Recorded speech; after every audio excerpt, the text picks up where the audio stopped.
সোহবত এমন এক গুরুত্ব জিনিস। হামজা রাদিয়াল্লাহু তাআলা আনহু তাড়াহুড়া করে রওনা করছে। রাস্তার ভিতরে ওমর ফারুক রাদিয়াল্লাহু তাআলা আনহু তার সঙ্গে দেখা। ওমর ফারুক রাদিয়াল্লাহু তাআলা জিজ্ঞাসা করবে, হামজা তুমি কোথায় রওনা করছো? বলে আল্লাহ রাসূল সাল্লাল্লাহু আলাইহি ওয়াসাল্লামের সঙ্গে দেখা করার জন্য, অভিযোগ জানাবার জন্য। কি অভিযোগ? আমি হামজালা তো মুনাফিক হয়ে গেছি, আমি হামজালা মুনাফিক হয়ে গেছি। বলে তুমি কিভাবে মুনাফিক হইলা? বলে তখন আল্লাহর হাবিবের সংস্পর্শে সোহবতে থাকি, তখন আমার কাছে মনে হয় বেহেশত জাহান্নাম আমার সামনে। কিন্তু আল্লাহর হাবিবের থেকে যখন আমি দূরে থাকি, বাড়ি ঘরে রাস্তাঘাটে বাজারে থাকি, তখন জেলের এই অবস্থা হালাত আর আমার থাকে না। তাই আল্লাহর হাবিবের সামনে এক অবস্থা আর বাহিরে আর এক অবস্থা, যেতে তো আমি মুনাফিক হয়ে গেছি। ওমর ফারুক রাদিয়াল্লাহু তাআলা আনহু বলেন, ভাই হামজা, এই অবস্থায় যদি তুমি এই অবস্থার কারণে যদি মুনাফিক হও, আমিও তো এই একই অবস্থায় আমিও তো মুনাফিক হয়ে গেছি। চলো আমরা তো দুজনে একসঙ্গে আল্লাহর হাবিবের কাছে যাই। আল্লাহ রাসূল সাল্লাল্লাহু আলাইহি ওয়াসাল্লামের কাছে যাওয়ার পরে আল্লাহ হাবিব জিজ্ঞাসা করে, ওমর হামজা কেন আসো? হে আল্লাহর রাসূল, আমরা তো মুনাফিক হয়ে গেছি। বলে তোমরা কিভাবে মুনাফিক হইলা? বলে আল্লাহর রাসূল, যখন আপনার সামনে থাকি তখন মনে হয় যেন বেহেশত জাহান্নাম আমাদের সামনে। যখন আমরা বাড়ি যাই, ঘরে যাই, বাজারে যাই, অন্যত্র কোথায় চলাফেরা করি, তখন মনে হয় যে এই অবস্থা দিলে আর থাকে না।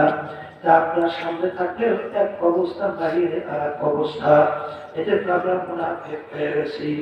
আল্লাহ রাসূল সাল্লাল্লাহু আলাইহি ওয়াসাল্লাম বলেন, ওমর হামজা, যে তোমরা মুনাফিক হও নাই, কারণ আমার সামনে থাকা অবস্থায় তোমাদের যে দিলের হালাত হয়, এইটা যদি সব সময় থাকতো, তাহলে রাস্তায় রাস্তায় ফেরেশতারা তোমাদের পায়ের নিচে পাখা বিছাইতে থাকতো। এরকম অবস্থা আমার সামনে থাকতো, যে অবস্থা হয় ভাই এরকম থাকবে না। তাই বুঝে গেল, আমার বাগানদেরকে বলবো, কলকাতার মানুষদেরকে বলবো, কিতাবের মধ্যে আছে একটা খারাপ চরিত্রের লোকের সঙ্গে বন্ধুত্ব তৈরি না কইরা গর্তের ভিতর থেকে বিষাক্ত একটা সাপের সঙ্গে তুমি বন্ধুত্ব তৈরি করো। কারণ বিষাক্ত সাপ যদি তোমাকে সবল দেয়, তোমার যদি ঈমান থাকে, সাপের সবলে যদি তুমি মারা যাও, তুমি শহীদি দরজা থেকে বিনা হিসেবে বেহেশতে যাইতে পারবা। আর খারাপ চরিত্রের বন্ধু যদি তোমাকে সবল মারে, এক পর্যায়ে তোমার ঈমান হারা হয়ে যাইতে পারে। আর ঈমান হারা হইয়া যদি তুমি দুনিয়ার থেকে বিদায় নিয়ে কবরে যাও, কেউ করে তোমার জাহান্নাম হয়ে যাবে। এই জন্য আমার বাজারদেরকে বলবো, পর্দার আড়ালের মা বোনদেরকে বলবো, খবরদার, সোহবত এমন জিনিস, এই সোহবতের মাধ্যমে বাজান মানুষ শয়তান থেকে বাঁচা যায়। আর একটা শয়তান হলো জিন শয়তান। জিন শয়তান মাওলার জিকিরের মাধ্যমে ভাগে। বাজান আর একটা শত্রুর নাম হলো নফসে আম্মারা শয়তান। নফসে আম্মারা শয়তানের সঙ্গে জিহাদ করা লাগবে। কারণ আল্লাহ রাসূল বলেন, ওয়াজারা মিন জিহাদিল আসগর ইলা জিহাদিল আকবার। হে আমার সাহাবারা, ছোট যুদ্ধের থেকে বড় যুদ্ধের থেকে রওনা করলাম। সাহাবায়ে কেরাম বলেন, আল্লাহ রাসূল, এখন মাত্র যুদ্ধ করলাম, এর চেয়ে আবার বড় যুদ্ধ কোনটা? আল্লাহ রাসূল সাল্লাল্লাহু আলাইহি ওয়াসাল্লাম বলে, নফসের সঙ্গে জিহাদ করা হচ্ছে বড় যুদ্ধ। কারণ বাজার যুদ্ধ চলতেছে, একটা সময় শেষ হবে। আর শত্রু দেখে তোমাকে, তুমিও দেখো, দেখে আক্রমণ করে, আক্রমণ দেখে তুমি আক্রমণ থেকে বাঁচো। আর যদি ইসলামের পক্ষে তুমি যুদ্ধ করো, তুমি দুনিয়া থেকে বিদায় নিয়ে কবরে যাও, শাহাদাতের দরজা কইয়া বিনা হিসাবে বেহেশতে যাইতে পারবা। আর যদি আর আর এখন শুরু হয়েছে আর শেষ হবে, কিন্তু নফসের সঙ্গে জিহাদ করা এত বড় কঠিন। নফসের শত্রু দেখা যায় না, গোপনের শত্রুতা ভয়াবহ। আর নফসের সঙ্গে জিহাদ মৌত পর্যন্ত চলবে। আর নফসে আম্মারা যদি জিহাদে তুমি ঠইকা বসো, তাইলে তুমি জাহান্নামে হইয়া যাবা। এই জন্য এই যে আমাদের চরমের তরিকা, এই তরিকার নাম হলো সিস্তিয়া সাবিরিয়া তরিকা। এই তরিকার মূল উদ্দেশ্য দুইটা: হিম্মত বুলন্দ করা, খুলুসিয়াত ভিতরে পয়দা করা। হিম্মত কি? অমুখে পারে, আমি কেন পারবো না? বাজারে খুলনা ইসমাইল রহমাতুল্লাহ আলাইহি তার হালকার ভিতরে তরমুরের মুজাহিদ মুরব্বী, বাজার যত কষ্ট হোক না কেন তিনি তালিম হালকা সাপ্তাহিক ছাড়তেন না। জিজ্ঞেস করে, বাজার আপনি তো এখন দুর্বল, আপনি এখন না আসলে কি হয়? তখন তিনি বলেন, হুজুর বলছেন যে এক সপ্তাহ থেকে আর এক সপ্তাহ হালকার মধ্যে, তালিমের মধ্যে কেউ যদি দুনিয়া থেকে বিদায় নিয়ে চলে যায়, শহীদি দরজা ভাইয়া বিনা হিসেবে বেহেশতে যাওয়া যায়। এরকম অবস্থায় যদি দুনিয়া থেকে বিদায় হয়ে যায়, সেই শহীদি দরজা পায়। আমি চাই আমি যেন শহীদি দরজা পাই। এই জন্য আমার যত কষ্ট হোক না কেন আমি সাপ্তাহিক তালিম হালকা ছাড়ি না। মান চাপটা ওখানা যে চেষ্টা করে পাওয়ার জন্য, সেই কিন্তু ওই কাঙ্ক্ষিত লক্ষ্যে পৌঁছতে পারে। এই জন্য আমার বাজানদেরকে বলবো, পর্দালে মা বোনরা যারা শুনছেন, কোরআনুল কারীম কিন্তু সত্য। নেকের পাল্লা ভারী করা লাগবে, গুনার পাল্লা থেকে বাঁচা হালকা হওয়া লাগবে, অর্থাৎ গুনাহ থেকে বাঁচা লাগবে। এই বাঁচার জন্য বাজার, শত্রু থেকে বাঁচার জন্য সহি তরিকার সঙ্গে জড়ানো লাগবে। কারণ সহি তরিকার সাথে যদি না জড়াও, বাজার তোমরা জানো ইমাম ফখরুদ্দীন রাজি রাহমাতুল্লাহ আলাইহি তখন মুরব্বির কাছে গেলেন। যাওয়ার পরে হুজুর বলতেছেন, আপনি কে? আমি ইমাম ফখরুদ্দীন রাজি। কলেজে শুনছি বিশ্ববিখ্যাত আলেম। আমি সেই ফখরুদ্দীন রাজি। করে বাজার আপনার সিনার ভিতরে এমন এলেমের গৌরব, এমন গরম, আপনার সিনার ভিতরে মাওলার মারিফতের নূরের আগুন ঢুকানো যাবে না। এলেমের গরম কমাইয়া আসো, তাহলে তোমাকে আমি মুরিদ করতে পারবো না। সে বছর পর্যন্ত কিতাব মুতালা করেন নাই, কিন্তু বসে বসে কি করবে? কোরআনুল কারীমের তাফসীর পাতার উপরে লিখলেন। এক পর্যায়ে তিনি আসলেন, জিজ্ঞেস করে, কি করছো বাবা? হুজুর আমি মুতালা করি নাই, পড়াই। বলে, তুমি কি করছো? বলে, হুজুর বসে বসে কোরআনুল কারীমের তাফসীর লিখছি। কোন দেখে বিরাট তাফসীর। তখন হুজুর বলেন, বাবা এটা তাফসীরে কবির, তোমার এলেম তো আরো বাড়ছে। তোমার এলেমের করোনা করানো পর্যন্ত তোমাকে আমি মুরিদ করতে পারবো না। তার ইন্তেকালের সময় যখন হইল, এখন ইমাম ফখরুদ্দীন রাজি রাহমাতুল্লাহ আলাইহি এত বড় বিশাল প্রকৃতির আলেম, তিনি তো ইবলিসের সঙ্গে যুদ্ধ শুরু করছে, বিভিন্ন যুক্তি দেওয়া শুরু করছে। কিন্তু ইবলিস এত বড় জানেন না পাণ্ডিত, 104 কিতাব আসমানি কিতাব এলেন আল্লাহ রাব্বুল আলামিন ইবলিসকে দান করছিল। ইবলিসের সাথে যুক্তিতে কিভাবে পারবে? এক পর্যায়ে তিনি যখন হয়ে যাওয়ার উপক্রম, তখন বাজান ওই পিসার হুজুর উযু করতেছিলেন।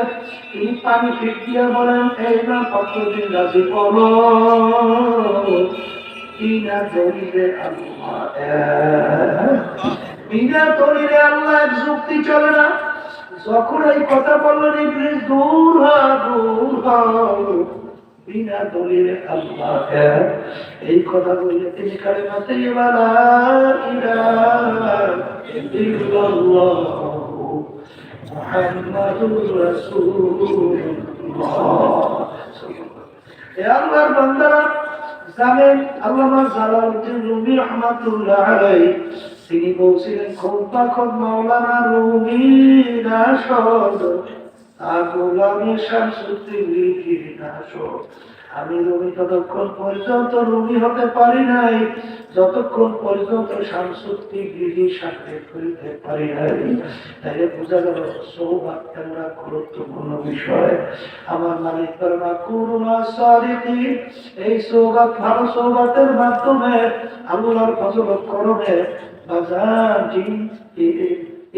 মানুষ শয়তান থেকে বাঁচা যায়। জোরে বলে কথা ঠিক না? আর মাওলার জিকির আজকারের মাধ্যমে জিন শয়তান থেকে বাঁচা যায়। আর মুজাহাদার মাধ্যমে শত্রু নফসে আম্মারা জিহাদে আল্লাহ হুজুরে বাঁচা যায়। জোরে বলেন কথা ঠিক কি না? এই জন্য আল্লাহর ওলিদের ইতিহাস পড়লে দেখবেন যে তারা জিহাদ করতে করতে নফসের সঙ্গে মাওলার কবরে চলে গেছে। আল্লাহর ওলিরা অনেক সময় জিহাদ করতে যাইয়া অনেক সময় বৈধ জিনিস পর্যন্ত ভাবতেছিল। ওইটা আপনারা রহমাতুল্লাহ আলাইহি শুনাইতেন। আল্লাহর ওয়াদা ফজরের পরে মাওলার হুকুম পালন করার জন্য আল্লাহর জিকির করে। ওদিকে রাত্রে পেটে ক্ষুধা খানা খায় নাই, ওদিকে গরম রুটি বইলা রুটিওয়ালা রওনা করলো। তখন নফস বলতেছে আগে খানা খাও তারপর মাওলার জিকির করো। তিনি বলেন আগে আমার মাওলার জিকির করব, তারপরে আমি খানা খেয়ে নাও, তারপর জিকির করো। এক পর্যায়ে দেখে নফসের সঙ্গে হাত পাইরা উঠে না। তখন তিনি বলেন নফসের সব তুই মেরা খোদা নাহি ভাই তেরা বান্দা নাহি, তুই তো আমার খোদা না যে তোর কথা আমার ভালো লাগবে, আর তুমি তোর বান্দাও না যে তোর কথা আমার ভালো লাগবে। এক পর্যায়ে সরকারে যখন বলতেছে এলাকার লোকজন এসে বলতেছে লোকটা তো কাফের হয়ে গেছে, আল্লাহকে মানে না। আর এক পর্যায়ে তাকে যখন বাইতুল করলো আলেমরা এসে দেখে আসলে তো লোকটা দিনদার ব্যাপার কি, আপনি এই কথা কেন বললেন? তখন বলে আমরা নফসের সঙ্গে জিহাদ করতে যাইয়া যখন পাইয়া উঠি না তখন বললাম তুই তো আমার খোদা না, আর আমি তোর বন্ধনা যে তোর কথা আমার মানা লাগবে। এই কথা বলতে যাই অবস্থা আমার হয়েছে। এই জন্য আমার বাজানদারকে বলবো বাজান আমি জিহাদিন আসমারি না জিহাদিন আকবার। আল্লাহ রাসূল সাল্লাল্লাহু আলাইহি ওয়াসাল্লাম বলে নফস আম্মারার সঙ্গে জিহাদ করা বড় যুদ্ধ। কিন্তু বাজান নফস আম্মারার জিহাদে যদি কেউ ঠগো আল্লাহর বান্দারা পর্দার আলাদার বাবুরা দুনিয়া থেকে বিদায় নিয়ে যদি কবরে আল্লাহ আমি বললাম কবর তুমি রিয়াজুল জান্নাত আও হুফরাতুম মিন হুফারিন নার। না আমার উম্মতের এই কবর কিন্তু আসল কবর না। কোন কোন আল্লাহর বান্দা বান্দি কবর একটা বেহেশতের বাগান হয়ে গেল। আল্লাহ আপনি আমার জীবনের সবার জন্য কবুল করেন। আমি বলেন ও আমার উম্মতেরা কোন করোনা ফরমানের কবর জাহান্নামের আগুনে ধোয়া হয়ে যায়। বাজারা কিন্তু আমার কথাটা কোনো মূল্য করুন কোন আলেমের কথা না। আল্লাহ রাসূল সাল্লাল্লাহু আলাইহি ওয়াসাল্লাম বলেছেন আমি শুনাই কোন কোন নাফরমানের কবর জাহান্নামের আগুনে ধোয়া হবে। আল্লাহ আপনি আমাকে আপনাদের সবাইকে মাফ করে দিন। আরে নাফরমান কবরে যাওয়ার পরে ডান দিকে তাকায় দেখে মাটি, বামে দেখে মাটি, নিচে মাটির বিছানা, উপরে চাপা মাটি ভাইরা যাইতে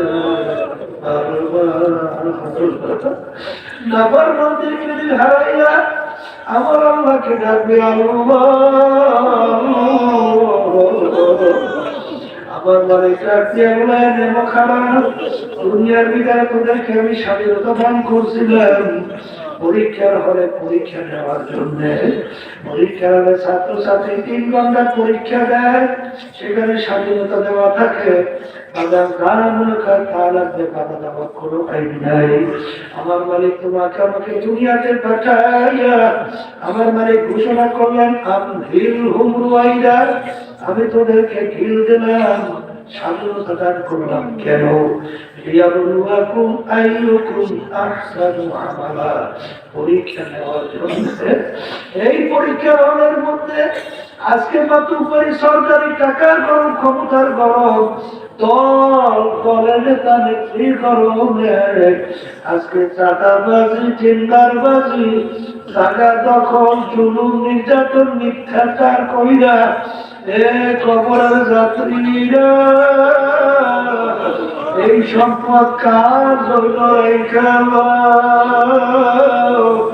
আল্লাহ রাব্বুল আলামিন শব্দ কালামের ভিতরে বলছেন, ইয়াউমা নাদউ কুল্লা উনাসিন বিইমানিহিম, কিয়ামতের ময়দানে আমার মালিক প্রত্যেকটা মানুষকে আর দলের নেতা নেত্রীর সঙ্গে ডাকবে।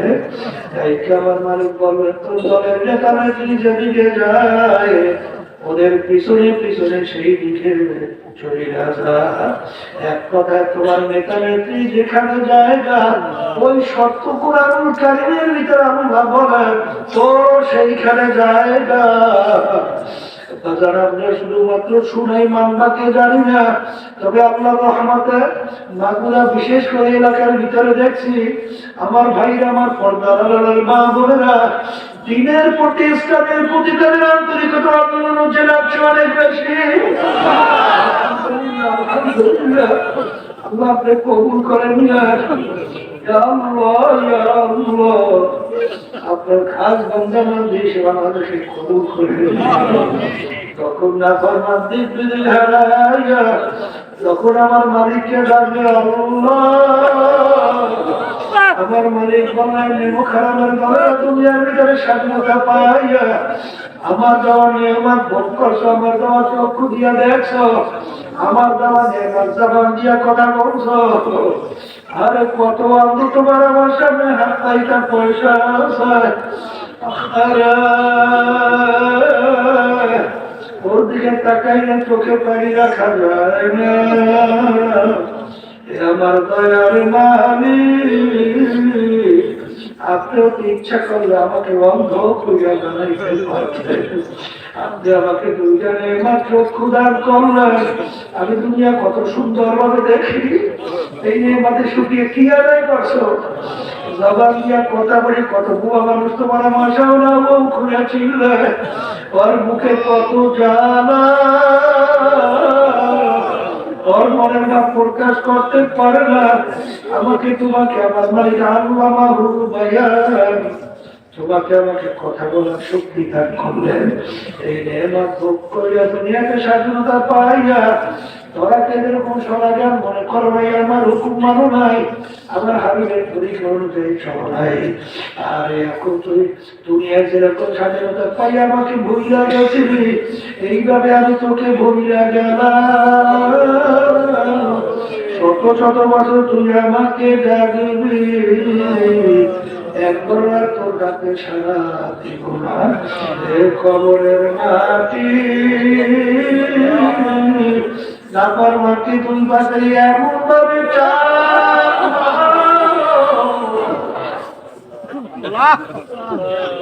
এক পাজরে হাত দিয়ে অন্য পাজরে মিশাইয়া দাও, আমার কাছে কোন খাতি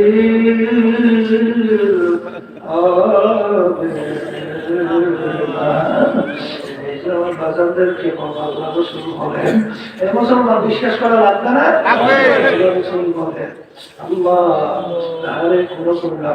খবরের মধ্যে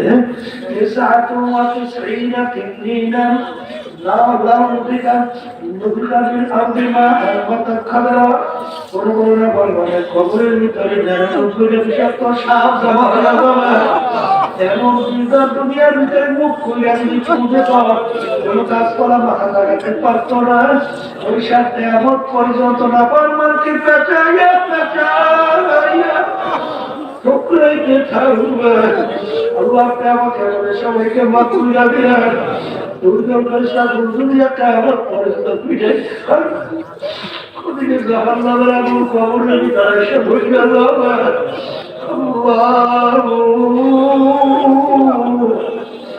কবরের যাত্রীরা আমার মালিক কত ঘটনায় মাঝে মাঝে বাংলাদেশেও দেখায়।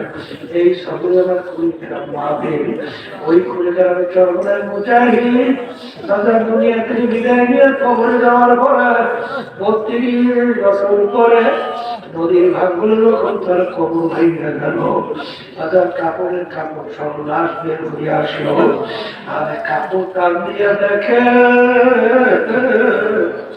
নতুন নুনায় যেন কাপড় গায়ে মধ্যে লাগাইছে। এখন বাজার রহমতুল্লাহ আলাইহি তার নামের মাদ্রাসা ফজলুল উলুমের সামনে নতুন ভাবে দাফন করছে। কয়েক মাস আগে সেই খবর আমি জিয়ারত করে আসছি। এই জন্য আমার বাজারদেরকে বলবো, পর্দার মা বোনদেরকে বলবো, যত ঘটনা মাঝে মাঝে আমার মালিক দেখায়, কবরের ভিতরে লাশ হাজার হাজার বছর পর কাপড়ের কাপড় সহ তাজা, দেখার পর আল্লাহ বাবা ছাড়া দেখা যায় না। আমার কত কবরে আগুন দেখা যায়, সাপ দেখা যায়, নাফার মনের চেহারা সুরের চেহারা তুলে আছে। যত দুর্ঘটনা মাঝে মাঝে কবরে দেখা যায়। আজান বের মাঝে হারাম কর, সুদ কর, ঘুষ কর, মিথ্যাবাদ যোগদানে বাজার সারা কিন্তু দেখা যায়। এই জন্য ভাইদেরকে বলবো, পর্দারে মাদেরকে বলবো, নেকের পাল্লা ভারী করো। আর নেকের পাল্লা ভারী করার জন্য, তাদের ইমানকে মজবুত করার জন্য, শয়তান এবং নাফস মারা মানুষ শয়তান থেকে বাঁচার জন্য সহি তরিকার সঙ্গে চলাও।